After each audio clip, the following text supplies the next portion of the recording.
So for my latest video, I wanted to do a video talking about my lifelong struggle with what if thinking. And I believe this is kind of at the root cause for a lot of these anxiety spectrum conditions, at least a contributing factor. So my what if thinking basically goes back as long as I can remember. From a very young age, I was a what if thinker. I remember on my report cards it would say things like, "Oh, he's a daydreamer.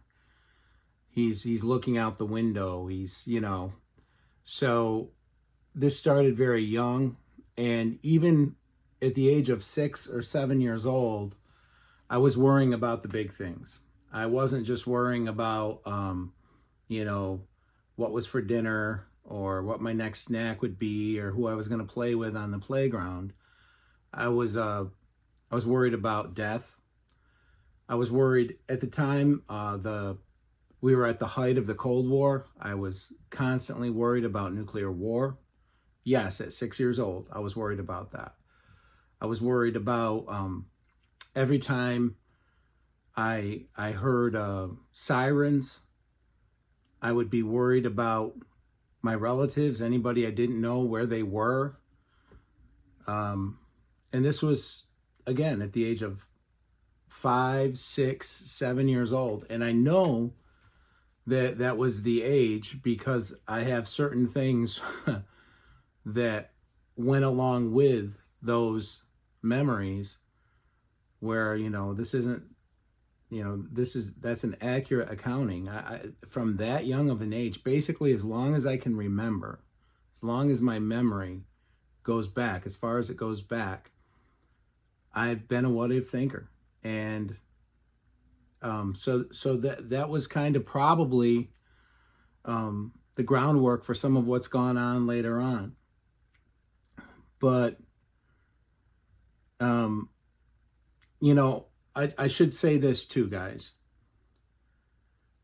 Although I was definitely a what if thinker and worrying about things that no 5, 6, or 7-year-old should worry about, I also have to admit that this became more intense as when I was 7 years old.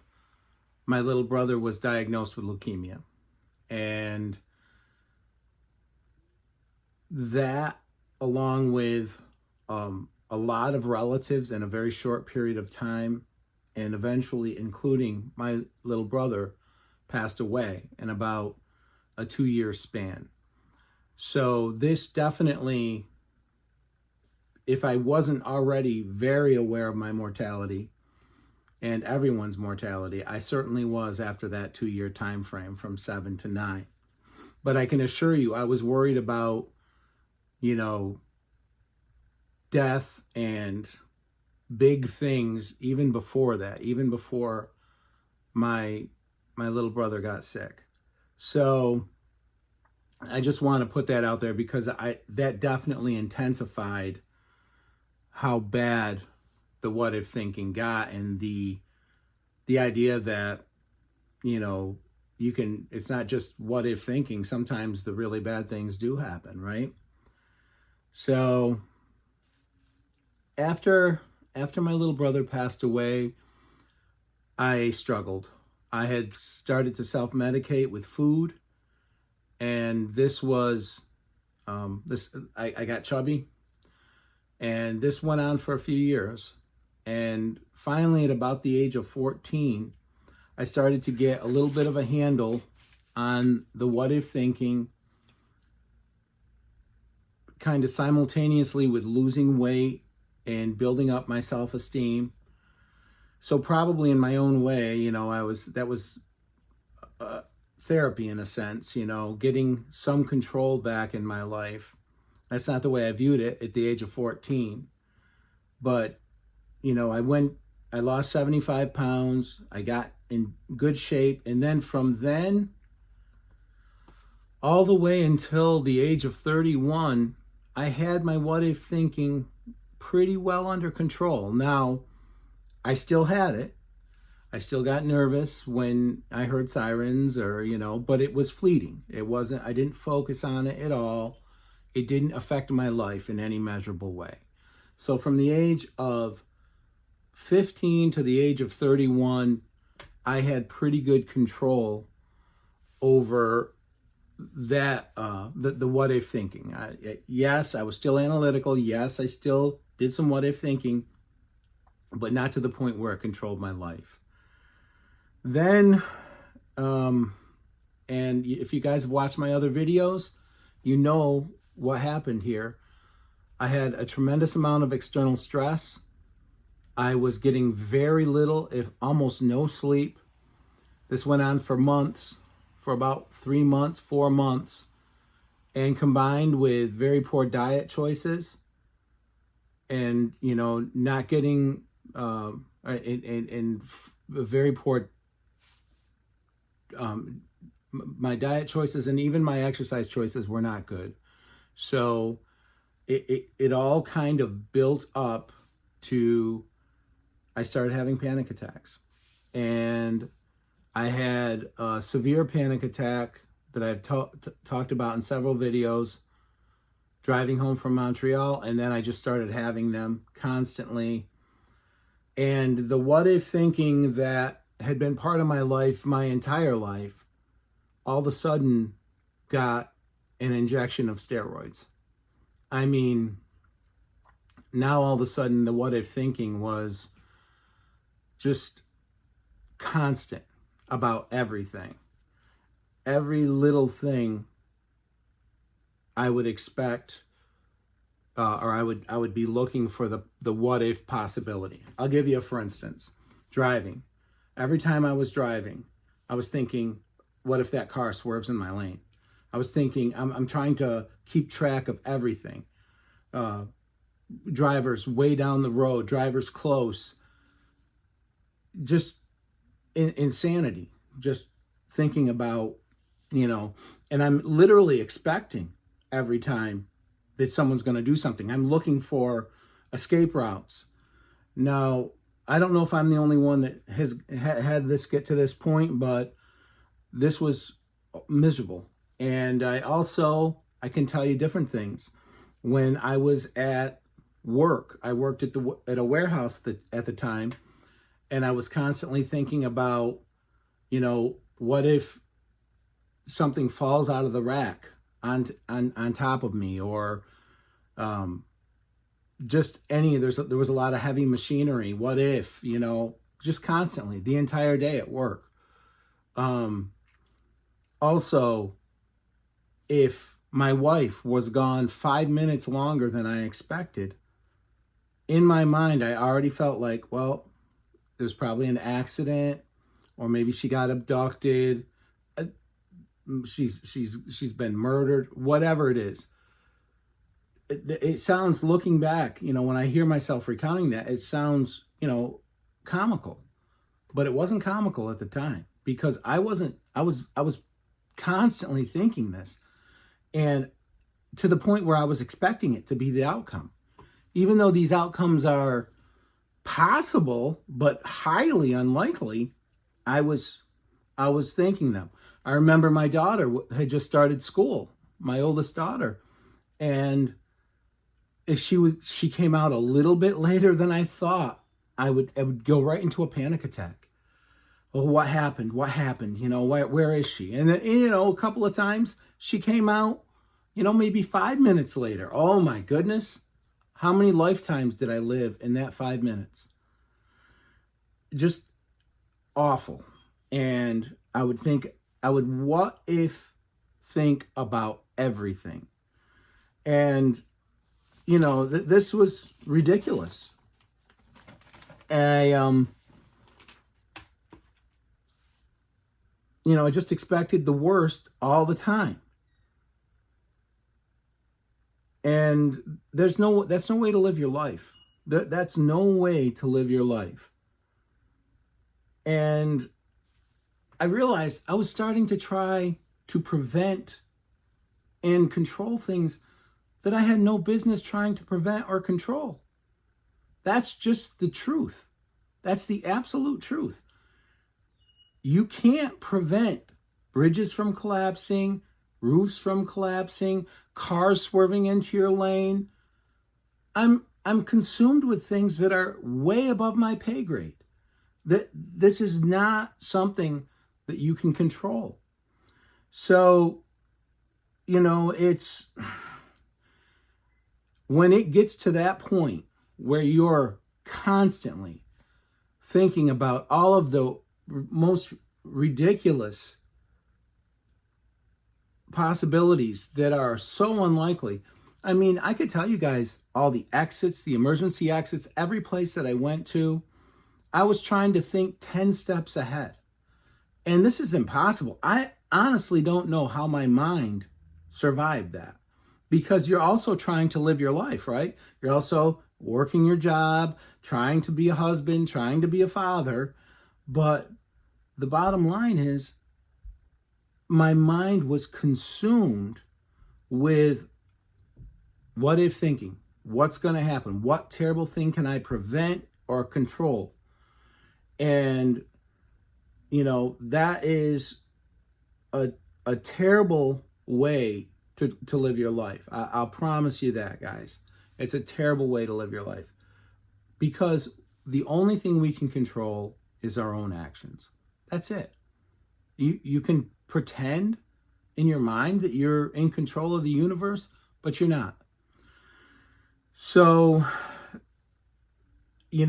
obviously, I was able to get control over that with treatment.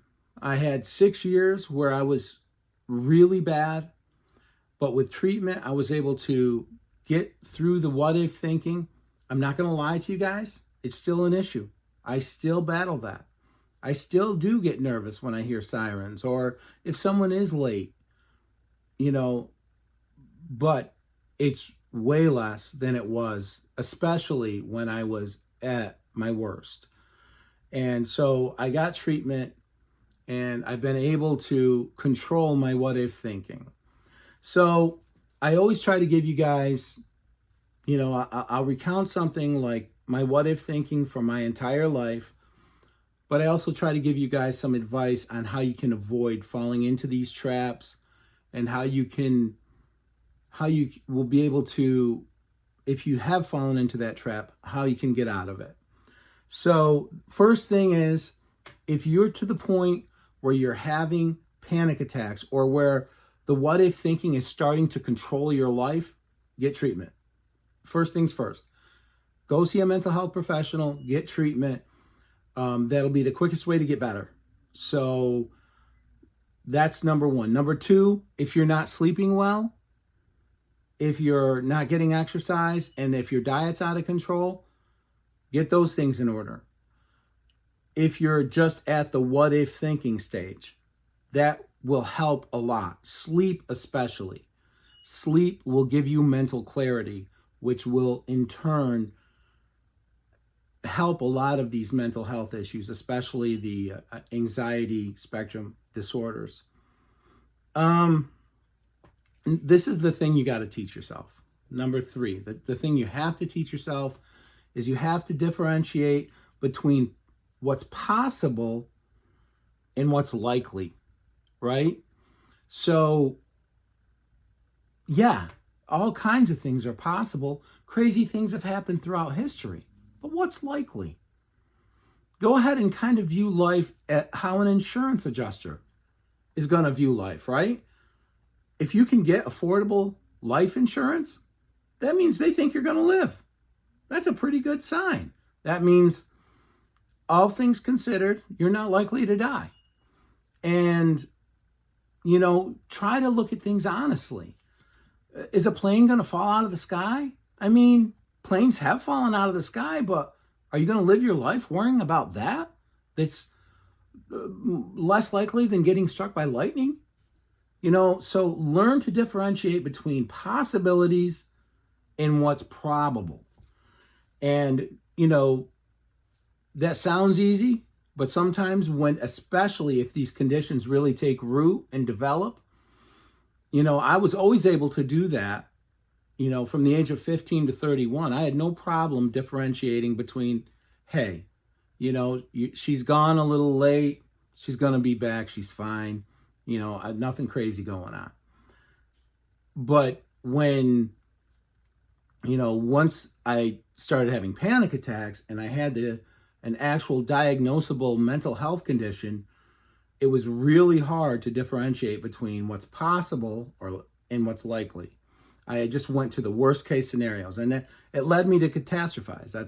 That's what if thinking. It starts off as what if thinking, and it turns into catastrophizing, which is, a place where no one should ever spend any time. It is a life destroyer. So, and then the other thing that you have to realize is that you're only in control of your actions. That's what you're in control of. You're not in control of world events. You're not in control of other people's actions. And that can be terribly frustrating, right? We'll watch people we love get involved in something or do something that's we know is not going to lead to a good place, and we can't control it, right? So don't worry about things that you have no control over. It's easier said than done, but it's very important. If you do consume yourself with worrying about things you can't control, it makes you feel powerless. It's going to make you feel completely powerless, and it's also going to make it so that you're not able to control the things that you can control, your actions, because you're going to be so focused on what you can't control. Now think about that. So you're worrying about a bunch of things that probably won't happen, or if they do happen, you have zero control over, and it's robbing you of being able to do the things you can control with your actions to make your life better, to make your relationships better, to make your existence on this earth happy and enjoyable.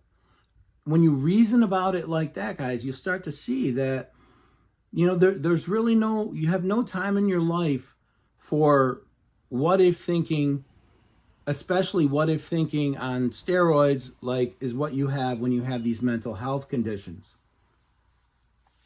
So, one last trick you can try too, that I'll mention, when you start to recover, you can do the what if thinking in reverse. So instead of catastrophizing and always going to the worst case scenario, how about what if something great happens? Because guys, great things happen all the time. If you look back at your life, there'll be great things. Maybe it's a relationship. Maybe it's some success at work. Maybe it's an accomplishment, whatever. But all of us have things in our lives that we look back on fondly, proudly. And, that's what you want to do. You want to what if think in a positive way. That's what we need to do. And ultimately, it's about managing expectations, right? So we don't want to magical think either way, but we want to have reasonable expectations, whether it comes to our actions or other people's actions. We have what we have control over, we work on, we do our best. What we have no control over, we hope for the best, but we do not have control over that. And you have to come to that realization and accept it.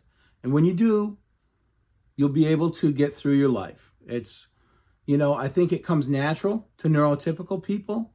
I think sometimes they just never go that far in the thought process. I mean, when you look at young people, right? Young people seem unaware of their own mortality sometimes with some of the actions that they do. But,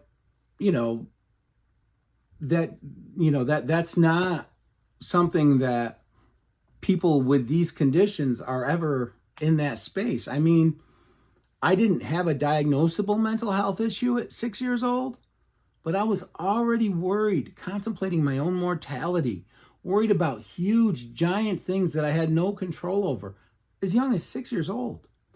So clearly there is something to do with the wiring. But anyways, I thought the video would be good because I think what if thinking is at the root of a lot of these mental health conditions. And the bottom line is, you know, we have to learn what we can control and what we can't control. And if we do this, it'll help quell that what if thinking. It's always going to be a work in progress. I know I'm always going to have to work against that. If I hear sirens, I'd be lying to you guys if I don't start thinking about where everyone I love is. That's the way I am. But, you know, if you have learned what if thinking and let it get to the point where you're, you know, if you feel out of control, make sure you get treatment. And if you're getting better, just try to use some of the tips that I gave to try to get over the hump of being controlled by possibilities that, again, are not probabilities. So I just want to take this time to thank everybody for tuning into the channel. The engagement has been great, and I'm grateful for that.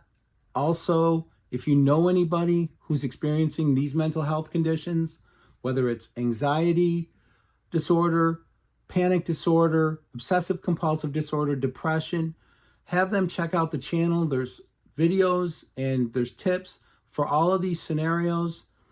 And, you know, that's the whole reason I started the channel, so that people will know, A, that they're not alone, that there are people out there, even men, that are enduring these mental health issues, and that you can get better from them. It's not a death sentence. You're not, you know, this doesn't have to be your existence for the rest of your life if you get treatment and take care of things. So thanks so much. And until my next video, take care.